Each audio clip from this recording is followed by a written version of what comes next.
Yo homie store အားလုံးပဲမင်္ဂလာပါကျွန်တော်တို့ streamer ပါဆိုတော့ဒီနေ့ကျွန်တော် chilling vibe တနေရာကိုရောက်ရှိနေတယ်ပေါ့နော် At the beach, at the beach,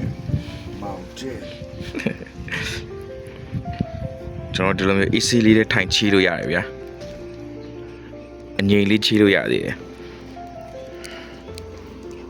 နောက်မှချီလို့ကောင်းတဲ့နေရာလေးတနေရာပေါ့ဘယ်မှာရှိရလဲဆိုတော့သူကပြင်းလင်မှာရှိရပါတော့ပြင်းလင်ဘယ်မှာရှိရလဲဆိုတော့ကြီးကန်ရွာနဲ့အင်ထိပ်ရွာကြားမှာရှိတယ်ပေါ့နော်ဆိုတော့ဒီကိုဘယ်လိုလာမလဲဆိုတော့